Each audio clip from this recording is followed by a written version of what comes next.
Assalamualaikum warahmatullahi wabarakatuh. Perkenalkan, nama saya Nadira Alia Putri dari Prodi Pendidikan Kesejahteraan Keluarga. Di sini saya akan menjelaskan sistem pencernaan pada manusia. Yang pertama yaitu pengertian sistem pencernaan makanan pada manusia, yaitu mengubah makanan dan menyerap sari makanan yang memecah nutrisi-nutrisi yang dibutuhkan oleh tubuh, memecah molekul makanan yang kompleks menjadi molekul yang sederhana dengan bantuan enzim sehingga mudah dicerna oleh tubuh. Sistem pencernaan pada manusia hampir sama dengan sistem pencernaan hewan lainnya, yaitu terdapat mulut, lambung, usus, dan pengeluaran kotoran melalui anus. Yang kedua yaitu proses pencernaan makanan. Yang pertama ada mekanik. Pencernaan mekanik makanan lebih banyak terjadi dalam rongga mulut, yaitu melalui mekanisme pengunyahan. Makanan yang sudah berada di rongga mulut bercampur dengan saliva. Kemudian dengan peranan gigi dan lidah, makanan dikunyah menjadi bagian yang lebih kecil. Makanan dikunyah kurang lebih 20-25 kali, tapi tergantung dari jenis makanannya.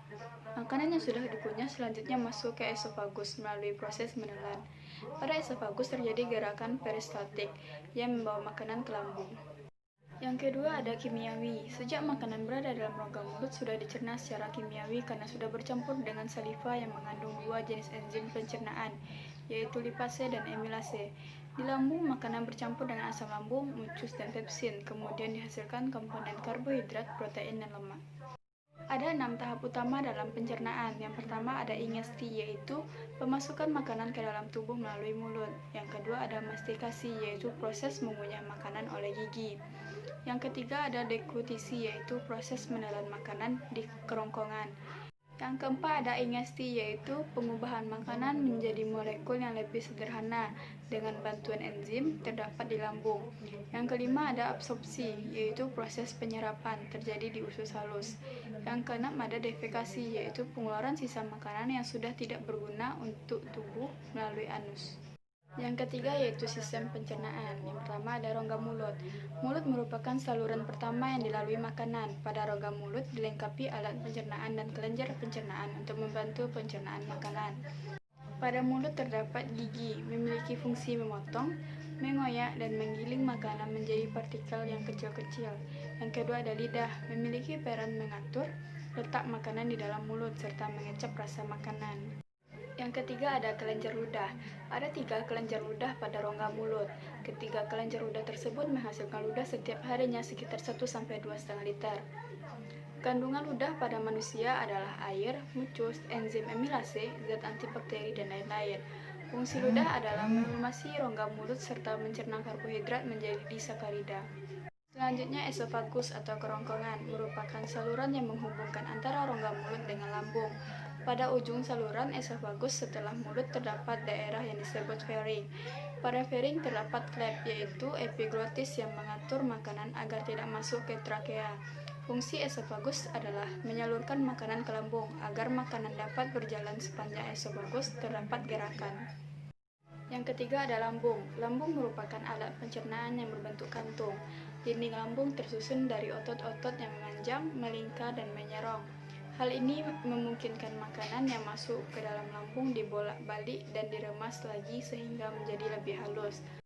Selanjutnya yaitu usus halus. Lambung melepaskan makanan ke dalam usus 12 jari, yang merupakan bagian pertama dari usus halus. Makanan masuk ke dalam duodenum melalui sphincter pylorus dalam jumlah yang bisa dicerna oleh usus halus. Jika penuh, duodenum akan mengirimkan sinyal kepada lambung untuk berhenti mengalirkan makanan.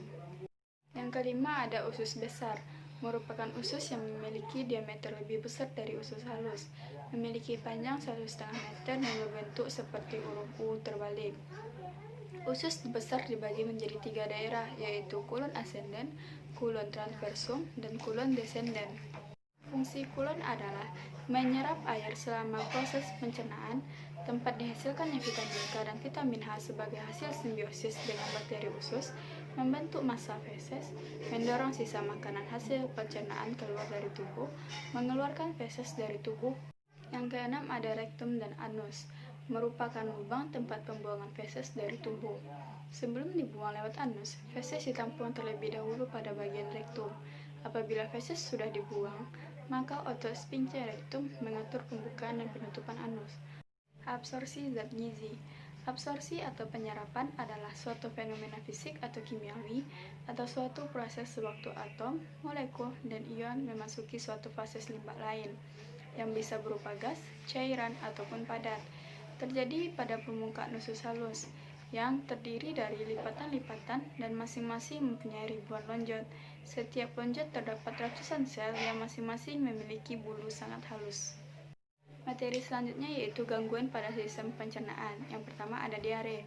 Apabila kim dari perut mengalir ke usus terlalu cepat, maka defekasi menjadi lebih sering dengan fases yang mengandung banyak air.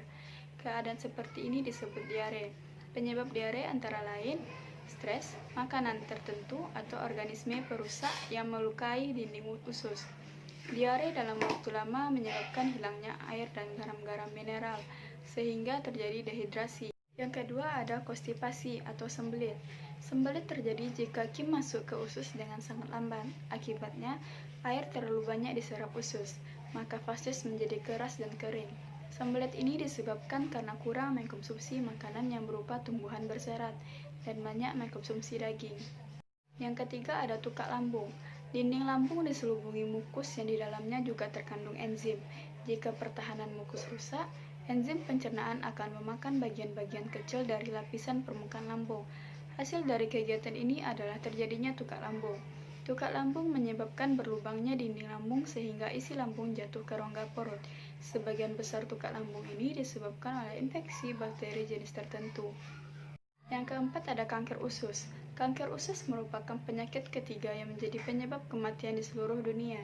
Penelitian sebelumnya dengan menggunakan binatang sebagai percobaan. Kandungan kalsium yang banyak terdapat pada susu mampu melindungi usus dari serangan kanker. Yang kelima ada wasir. Wasir adalah pelebaran pembuluh darah di dalam anyaman pembuluh darah. Keluhan pertama kalinya yaitu darah segar menetes setelah buang air besar. Biasanya tanpa disertai rasa nyeri dan gatal di anus. Pencegahannya yaitu perlu diet tinggi serat dengan makan sayur-sayuran dan buah-buahan. Baiklah, hanya itu yang dapat saya sampaikan. Terlebih dan terkurangnya saya mohon maaf. Assalamualaikum warahmatullahi wabarakatuh.